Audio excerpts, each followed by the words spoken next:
നമസ്കാരം, പുതിയൊരു വീഡിയോയിലേക്ക് എല്ലാവർക്കും സ്വാഗതം. ഞാൻ സിൻസി ന്യൂസിലൻഡിൽ നിന്നാണ്. ന്യൂസിലൻഡിലേക്ക് നിങ്ങൾ വരാൻ ആഗ്രഹിക്കുന്നവർ, ന്യൂസിലൻഡ് വിസിറ്റ് ചെയ്യാൻ വേണ്ടി വരുന്നവരാണെങ്കിൽ, ന്യൂസിലൻഡിലുള്ളവര് നിങ്ങളുടെ മാതാപിതാക്കളെയോ അല്ലെങ്കിൽ നിങ്ങളുടെ സിബ്ലിങ്സിനെയോ ആരെങ്കിലും ന്യൂസിലൻഡിലേക്ക് വിസിറ്റിങ്ങിന് കൊണ്ടുവരാൻ ആഗ്രഹിക്കുന്നവരാണെങ്കിൽ, ന്യൂസിലൻഡിൽ ക്രിസ്മസ് ആഘോഷിക്കുവാൻ അല്ലെങ്കിൽ ന്യൂ ഇയർ ആഘോഷിക്കുവാൻ വേണ്ടി നിങ്ങളുടെ മാതാപിതാക്കളെയോ നിങ്ങളുടെ സഹോദരങ്ങളെയോ ന്യൂസിലൻഡിലേക്ക് നിങ്ങൾ ക്ഷണിക്കുന്നവരാണെങ്കിൽ, വിസിറ്റിംഗ് വിസയ്ക്ക് അപ്ലൈ ചെയ്യാൻ ആഗ്രഹിക്കുന്നവരാണെങ്കിൽ ഉടനെ തന്നെ അപ്ലൈ ചെയ്യുവാണെങ്കിൽ നിങ്ങൾക്ക് നിരാശപ്പെടേണ്ടി വരികയില്ല.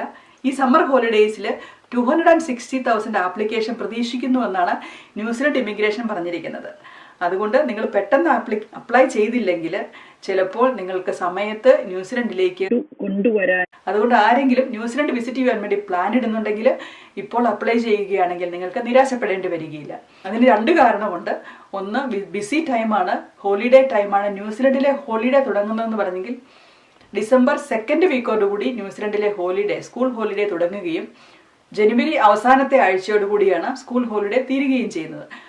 ആ സമയത്തായിരിക്കും ന്യൂസിലൻഡിലേക്ക് ധാരാളം ആളുകൾ ന്യൂസിലൻഡിൽ നിന്ന് പുറം രാജ്യത്ത് പോയി ജോലി ചെയ്യുന്നവരും അവരുടെ മാതാപിതാക്കളെയോ അവരുടെ ഹോംലാൻഡ് കാണുവാൻ വേണ്ടി അല്ലെങ്കിൽ അവരുടെ ക്രിസ്മസ് ന്യൂ ഇയർ ഇവിടെ ആഘോഷിക്കുവാൻ വേണ്ടി ന്യൂസിലൻഡിലേക്ക് വരുന്നത് ഈ സമയത്താണ്. അതുകൊണ്ട് വളരെ തിരക്ക് പിടിച്ച ഒരു സമയമാണ് ന്യൂസിലൻഡിലെ ക്രിസ്മസ് ന്യൂ ഇയർ പീരീഡ്. ന്യൂസിലൻഡിലെ ക്രിസ്മസ് എന്ന് പറഞ്ഞെങ്കിൽ ഒരു സമ്മർ ക്രിസ്മസ് ആണ്. ന്യൂസിലൻഡിൽ കൂടുതലായിട്ടും ക്രിസ്മസിന്റെ സമയത്ത് ബാർബിക്യൂ പാർട്ടികളാണ് നടക്കുന്നത്, അതായത് സമ്മർ ആയതുകൊണ്ട് തന്നെ.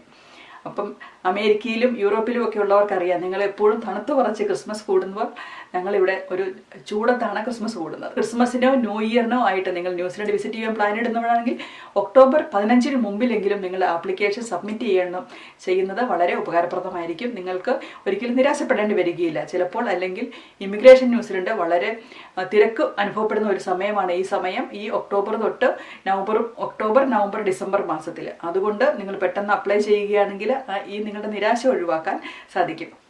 അതുപോലെ തന്നെ നിങ്ങൾ സബ്മിറ്റ് ചെയ്യുമ്പോൾ ന്യൂസിലൻഡിലേക്ക് വിസ ആപ്ലിക്കേഷന് വേണ്ടി സബ്മിറ്റ് ചെയ്യുമ്പോൾ എല്ലാ ഡീറ്റെയിൽസും ഇംഗ്ലീഷിൽ തന്നെ ആയിരിക്കുകയും ചെയ്യണം, അല്ലെങ്കിൽ അതിനും ഡിലേ ആകും. എപ്പോഴും ഇംഗ്ലീഷിലുള്ള ഡോക്യുമെന്റ്സ് പ്രൊവൈഡ് ചെയ്യുക വളരെ ഇമ്പോർട്ടൻ്റ് ആയിട്ടുള്ള ഒരു കാര്യമാണ്. അതുപോലെ തന്നെ ഇപ്പോൾ അപ്ലൈ ചെയ്യണമെന്ന് പറഞ്ഞതിൻ്റെ അടുത്ത ഒരു റീസൺ എന്ന് പറഞ്ഞെങ്കിൽ ഒക്ടോബർ 1 മുതൽ എല്ലാ വിസ ഫീയും ഇൻക്രീസ് ചെയ്യുകയാണ്.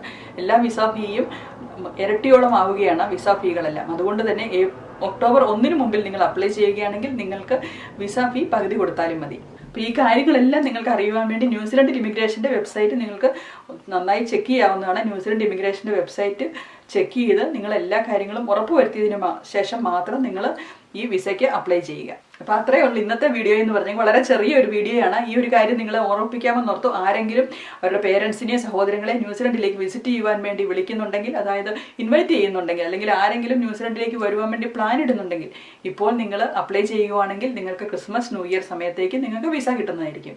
നന്ദി, നമസ്കാരം, ബൈ.